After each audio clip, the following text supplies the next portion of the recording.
What's up, everybody? This is Zach with Top Deck Nation. I hope you guys are enjoying your Halloween today. It is October 31st, so if you haven't already, check out some Halloween movies, go trick or treating, go to a Halloween party, look at some costumes or something. But yeah, it's Halloween, one of my favorite holidays.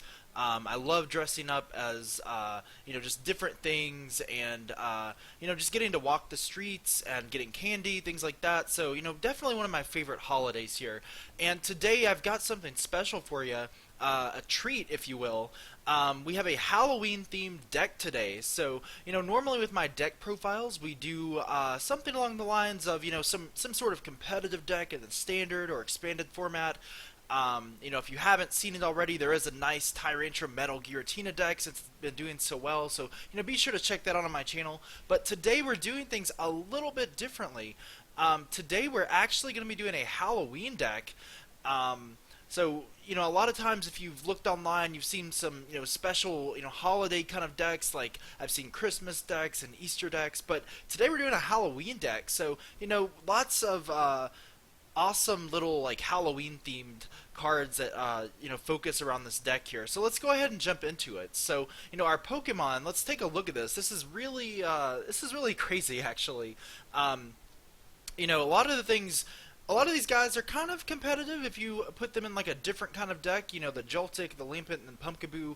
Obviously there's some synergy there with Night March, but yeah, some of these guys are kind of outliers. But let's go ahead and just take a look at what we have here for our little Halloween party here, if you will. We've got Joltik. So for a DCE, it's doing Night March, 20 times the number of Pokemon in your discards. So, Night March, very popular deck, and that's why we have Joltik in here. He's going to be a heavy hitter. But Joltik, he's a spider. So, every kind of Halloween, you have to incorporate a spider. So normally they're like the black spiders, and they've got the webs everywhere. But we have our little electric buddy here, a little lightning spider. So next we've got Drifloon and Drifblim. They're kind of like I guess they're kind of like blimp Pokemon. I guess that's what they're based off of. But yeah, these guys are they kind of represent our ghosts here. They're just kind of spooky and kind of mysterious. If you look in the background, it's kind of rainy and dark. You see some like stars in the background, and it's just kind of weary. So it kind of gives you that dark, kind of eerie kind of vibe, and that's why these guys are in here. Also, if our opponent plays Special Energy, Shadow Steel actually does pretty well against that. 50 damage times the number of Special Energy in their discard. So that is why we play that. Next we have our cats. Halloween. What Halloween is complete without a cat? Normally we think of like a black cat, like in that movie Hocus Pocus, or another movie that comes to mind is Kiki's Delivery Service with I think his name is Gigi. But in this one, we actually have our white cat. It's a very mysterious cat. If you look on the card art, it's it's kind of creepy, actually. I've never really seen a blue and white cat like that. It's got like yellow, red eyes, kind of evil, and it's just like in this big, mysterious, dark kind of forest. So yeah, kind of creepy. Got the fog going on, but we're going to be using that for Ear Influence, and what that does is it moves damage counters on my opponent's side of the board in any way we like. So that's actually pretty good. If we actually get enough damage on board, I guess it could do something. It might be able to take all 6 prizes in one game. But yeah, competitive-wise, haven't really seen so much play yet.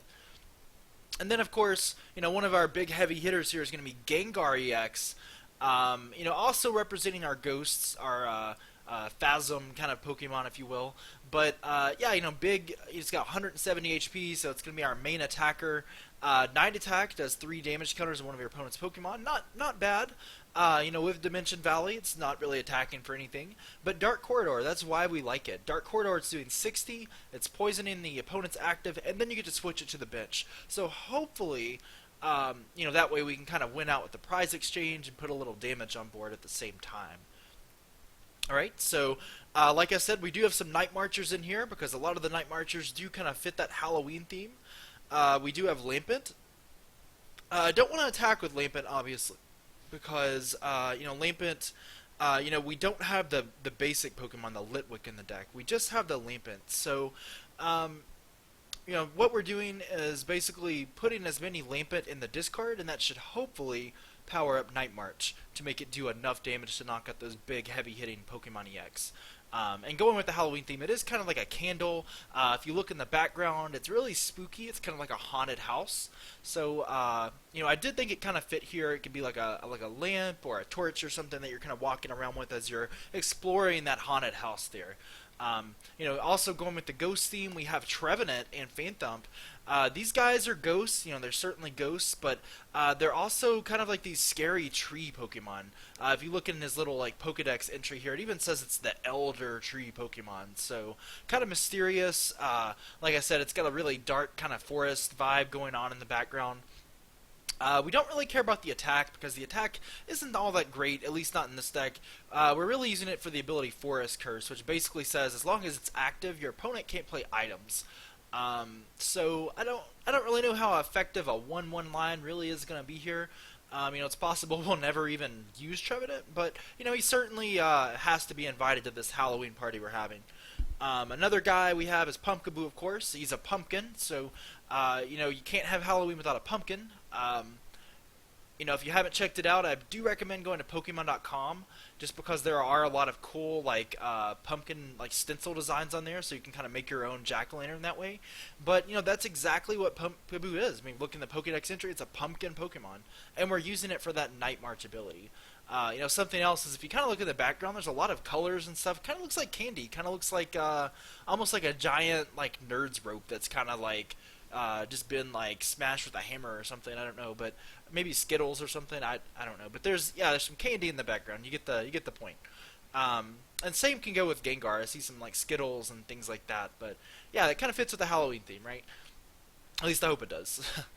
So now we have Zubat. You gotta have a bat Pokemon. Which that's what it says in the entry. Once again, it's pretty self-explanatory. Zubat's art looks kind of mysterious. Lots of stars in the background.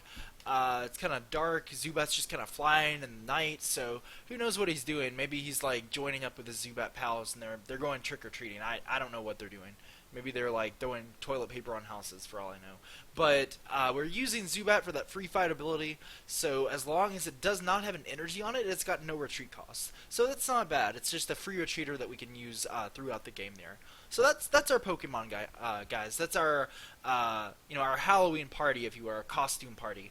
But nothing really makes the costumes if you don't have the accessories, right? You got to have the props and stuff that really make the costume. So let's look through our items and things like that. Let me just show you a few of the Halloween props that we're working with here, guys. So first of all, we have our battle compressor. That's going to let us just kind of put a bunch of cards in the discard that we don't need and power up our Night Marchers.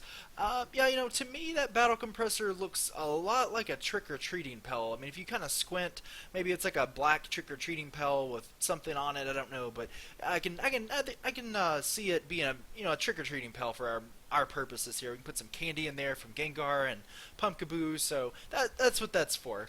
The Hand Scope, I've always wanted to be a pirate for Halloween, so if you gotta have that hand scope, you gotta think of it as like a telescope. Use your imagination here, guys. But it's using that telescope. You can kind of see what's hundreds of miles away in the sea. If there's an enemy ship coming, or I don't even know. Maybe Team Aqua is trying to take them down or something, or the Pokemon Police is after them. Maybe they are Team Aqua. I don't know.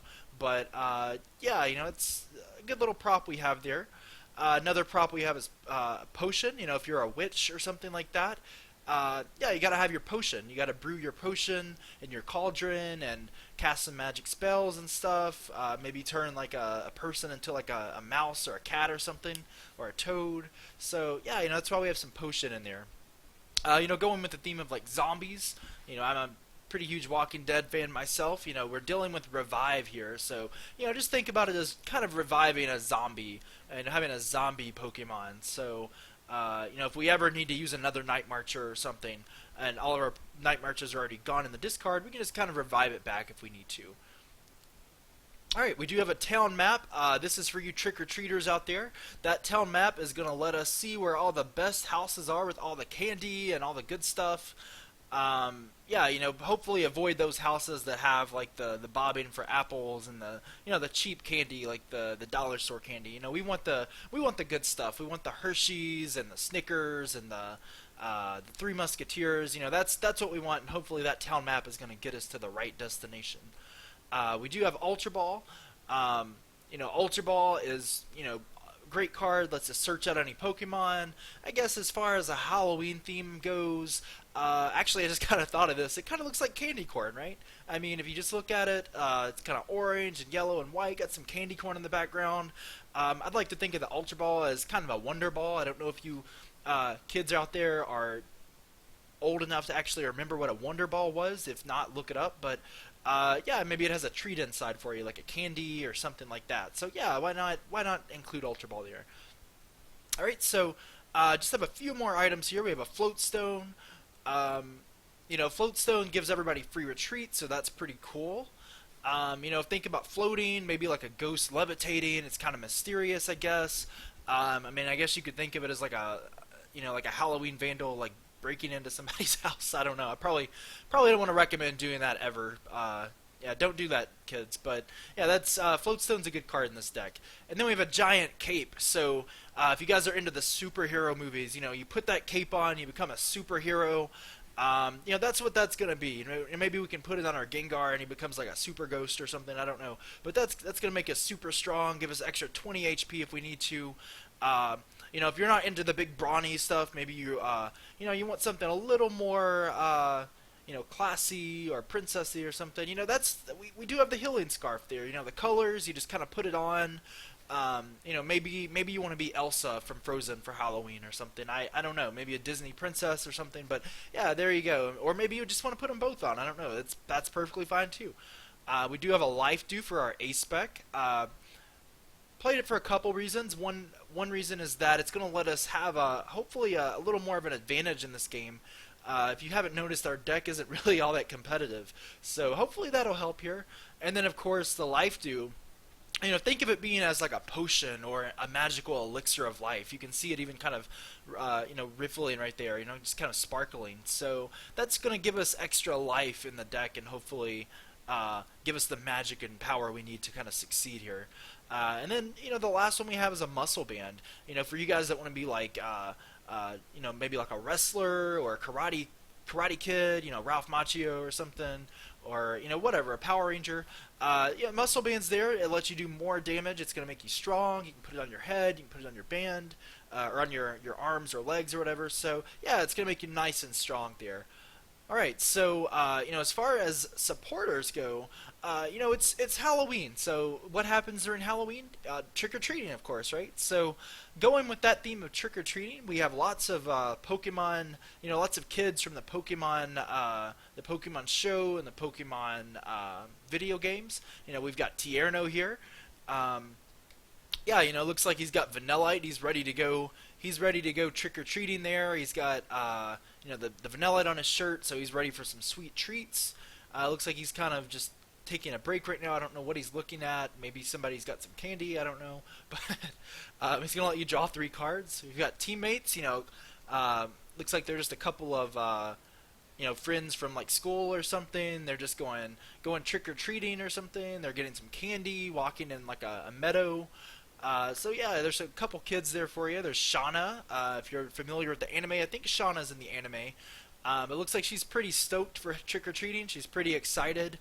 She kind of looks like a Gothitelle, I guess, with the shirt and the little like things on her shirt, on her pants and everything. So I don't know what she's going for. Maybe she's going as a Gothitelle, or maybe she's just kind of like anxious about Halloween and she just kind of forgot about it, so she's gonna run home and hopefully get like a costume or something.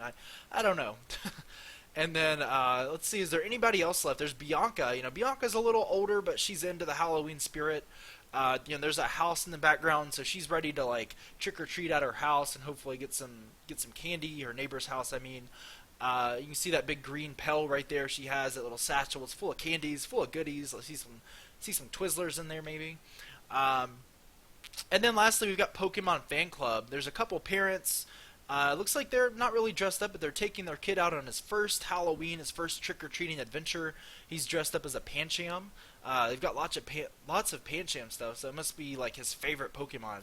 Also got like a Skitty and like a Bandit doll. So yeah, pretty cool. Looks like he's pretty excited. He's ready to get get some candy. Hopefully brush his teeth and not get some cavities after. But we'll leave that to the parents.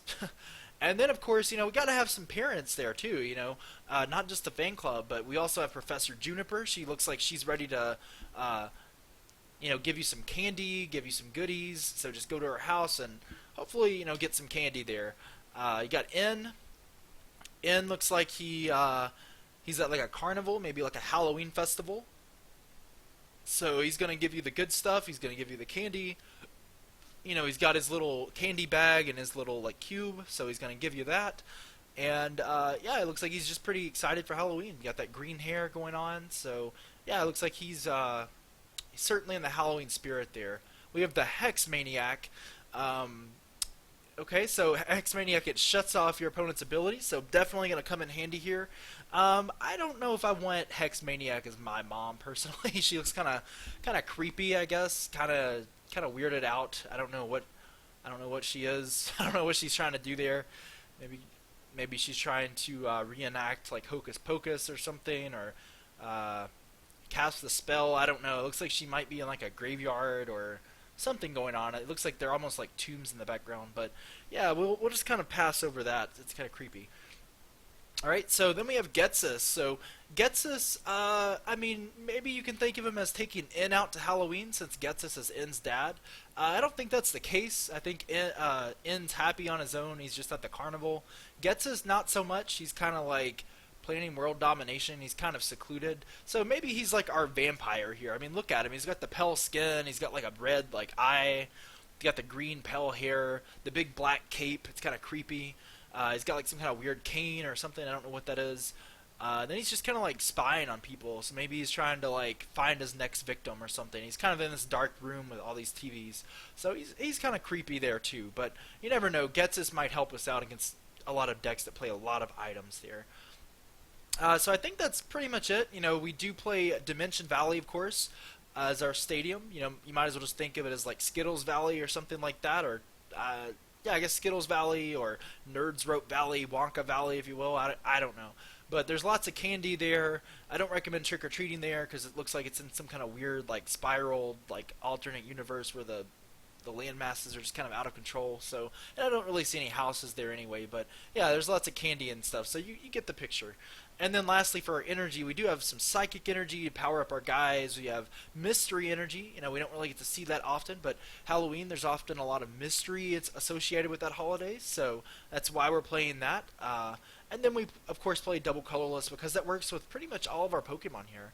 So, yeah, that's pretty much it. It is a Halloween deck. Think of it as kind of like a costume party. All the guys are getting together. They're going to go trick-or-treating and then go into the costume party. Hopefully chaperoned by their parents. I'm hoping that Hex Maniac, I really don't know what to say about her, honestly. But let's go ahead and jump into a game of Pokemon Trading Card Game Online. And let's just see if we can, I don't know, actually compete with this deck. Let's see how it goes, guys.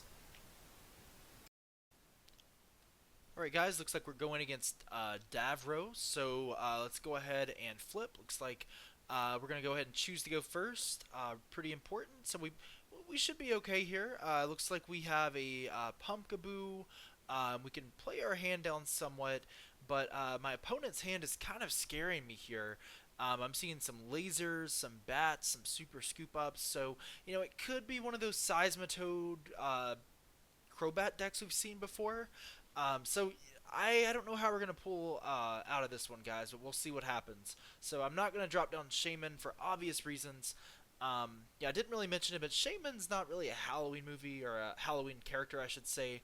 Maybe it's like a Sonic the Hedgehog costume or something, but yeah, Shaman's just there for consistency, of course. So let's go ahead and put that giant cape on Pumpkaboo. So now it becomes a superhero, a super Pumpkaboo. It's going to lead us to justice and hopefully defend the peace here and take down Mewtwo.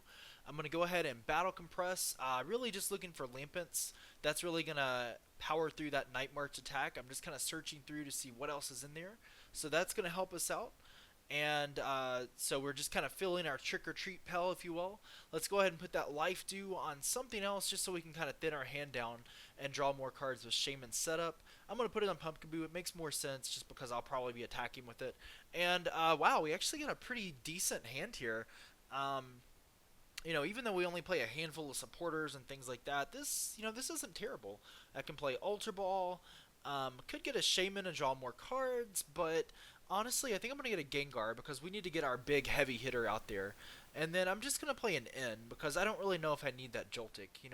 With those Crobats and Gobats out there, they can just kind of take down those Joltiks pretty easily. So I probably don't want to play that until maybe late game or something. I whiffed the energy, unfortunately, so I do have to pass here. So we are just seeing what's our opponent's going to do. Dimension Valley's out, so his attacks cost 1 less, although he does have the DCE. So he will be able to X-Ball here. So it's a matter of seeing, what is he really going to be doing here. If he gets a Muscle Band or a Verbank City Gym and a Laser, he'll be doing, just enough to knock us out, actually. So, if he doesn't knock us out, that's going to give us a pretty big opening if we can get a double colorless energy. I can maybe put one of the Night Marchers down, play Professor Juniper from my hand, and hopefully draw into like a double colorless or something, just to have enough Night Marchers to knock out the Mewtwo EX. I think we need 5 Night Marchers since we don't have a Muscle Band on Pumpkaboo. Something else to keep note of is that Pumpkaboo actually has 80 HP thanks to the Giant Cape, so those superhero abilities are kind of kicking in. I'm going to go ahead and put probably put the Joltik down.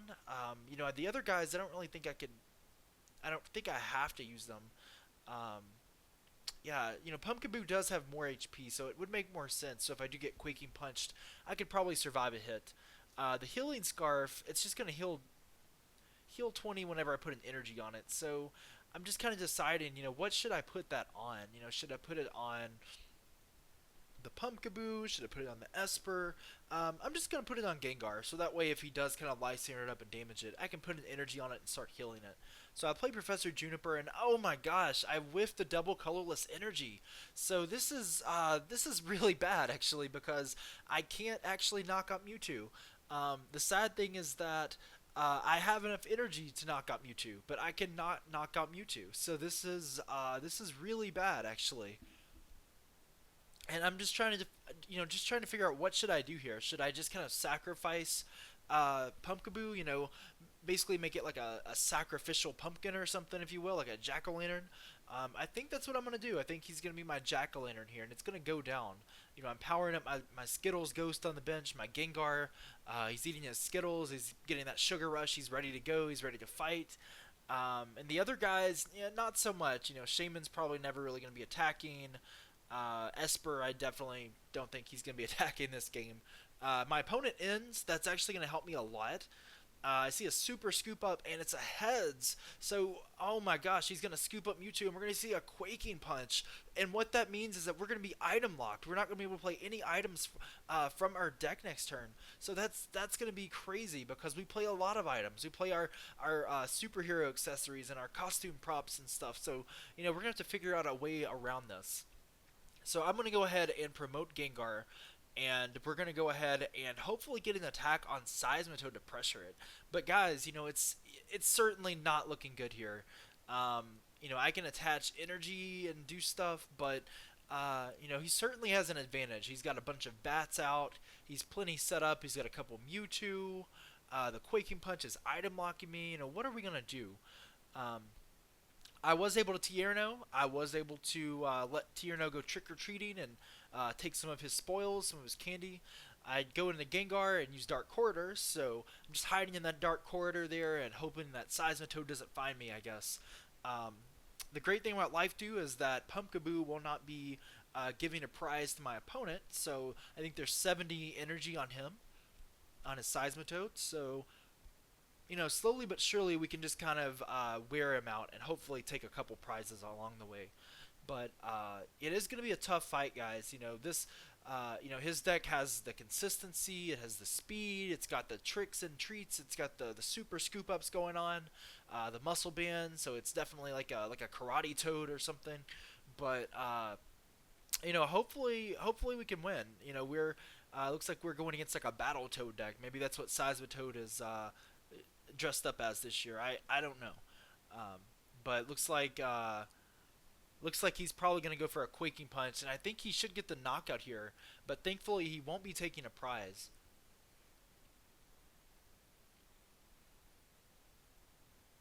All right, so we're just kind of waiting on our opponent. We're just trying to see what they do next. I think we're going to see a quaking punch. We see a laser. I'm not sure why he used a laser. He really didn't have to do that. Maybe he thought that Pumpkaboo had like another giant cape on it or something. I'm not sure, but that'll be to our advantage actually. So he knocks out Pumpkaboo.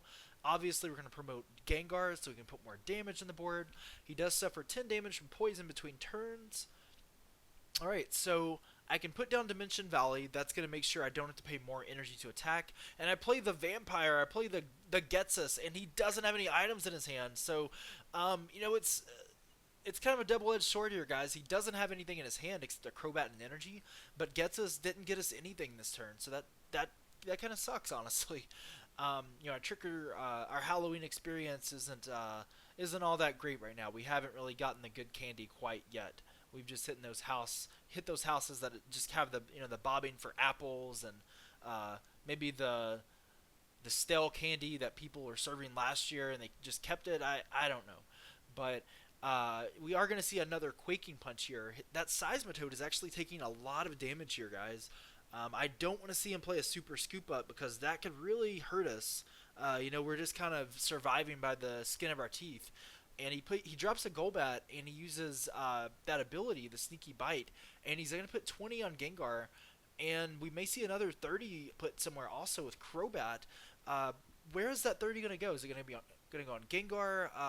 He's actually going to opt to put it on Esper, so I think he kind of misplayed last turn. He probably should have saved that Hypnotoxic Laser. He's having to use his bats a little too soon, but that's fine. We're going to go ahead and promote Gengar. So we're certainly going to be getting the knockout next turn. So I'm going to go ahead and I'm thinking about putting the Mystery Energy on board, but I think I'd rather save it in case something else gets Lysandered up. This is pretty good. We do get the double colorless energy, so we can always put that on something and use a Night March for a ton of damage. I'm just looking through to see how many Night Marchers I have there. I think I've got 7 maybe. So I'm not doing quite enough damage to knock out something in one hit. But I'm going to go ahead and I'm just thinking what to do here. I don't want to put Shaman down because that gives my opponent just 2 easy outs to win.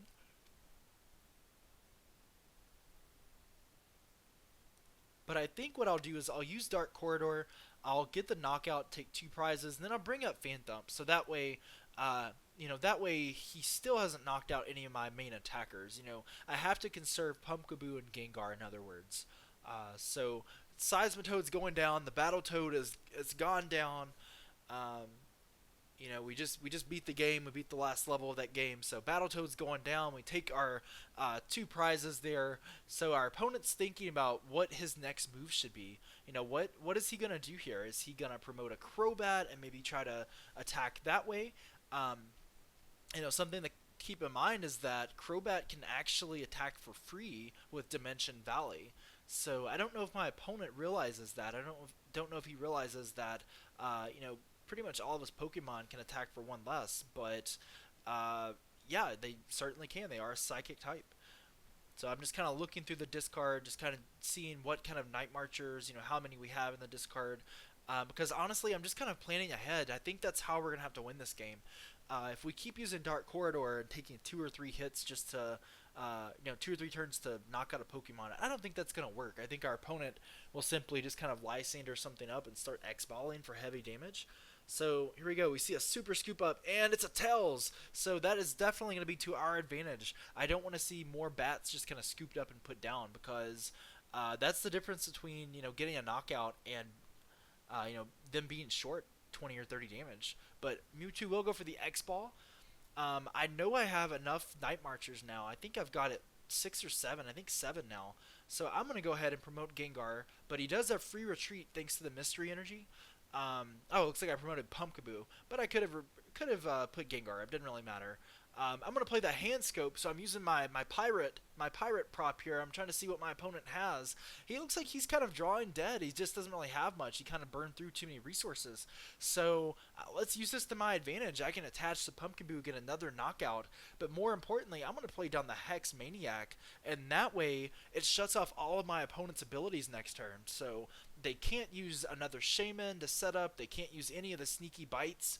So they're going to be kind of struggling to do anything. And I do the Night March for a ton of damage there, and I'll take another 2 prizes. I'm going to get the 2 Joltics, just because that might actually set me up to win the game in the next couple turns. I can just Ultra Ball, maybe a Joltik and something else away. Basically, as long as I can get 9 Night Marchers in the discard, I'm doing enough to knock out Mewtwo. So 20 times 9 is 180. So that is going to be, within that magic number range of knocking out Mewtwo. And I'm just, you can see I'm just kind of counting out there just to see how many Night Marchers I have. I don't really think my opponent has much here. I just want him to kind of just attack. He puts down Crobat, but I don't think he realizes that Hex Maniac shuts it off. So, I don't know what he's doing, but he's going to go for the X-Ball. And guys, we might actually win this. So let's go ahead and promote Gengar. We need the DCE, we need the double colorless to actually win the game. So I'm looking through there. It looks like I've only used 1, so there's 3 left in the deck. My chances are pretty good, but I need to really just kind of burn my hand out and have a chance of doing this. So let's see what I can draw out of here, guys. I think I'll Ultra Ball, probably a Joltik and maybe a Driftblim. Again, I'm trying to count here. If my math is off at all, I could be messed up. So I see 5. Let's see. So counting Joltik, I see 5, 6, 7. I see 8 Night Marchers. So 1 more should be it. So I'm going to go ahead and Ultra Ball that, so that puts the 9th one in there. I'm just kind of looking through here. I'm going to look at all my cards more than likely just to see what's left in the deck. So I am going to get the Joltik out to put on the bench more than likely. So let's see what we have here. Alright, so there's 1 DCE, 2, 3, so they're all 3 there. That's awesome. So let's go ahead and get the Joltik. I can go ahead and burn through cards here, play Shaman to set up, draw 6 cards. And here we go, guys, and we get a Teammates. So with Teammates, I can search my deck for any 2 cards since that Pumpkaboo was knocked out last turn. So that'll let me get a DCE and something else. The second card doesn't really matter. Maybe I'll just get a second DCE or something, but that will let us actually win the game here because I think we have enough Night Marchers. So yeah, let's go ahead and play Teammates. I'm going to go ahead and grab those 2 DCEs. I'm going to retreat out because Mystery Energy lets me do so for free. And let's go ahead and attach to Joltik, and we will Night March for exactly 180 damage, and we'll take the victory. So this is huge. I didn't know if the guys could actually pull it off. The guys at our costume party, they're kind of weak by themselves, but they work together. They do have some synergy, being that psychic type with Dimension Valley. So wow, this is awesome. So Night March. Definitely a strong deck, especially in here. So Joltik was able to allow us to come back and win the game there. So oh my gosh, I can't even believe it. So that's insane, guys. But I certainly had a lot of fun building the Halloween deck. Hopefully we can have some more of those in the future, maybe like a Thanksgiving deck or a Christmas deck or something. But I certainly have some more videos out for you soon, guys. This has been Zach with Top Deck Nation, and I will catch you guys in the next one. Happy Halloween.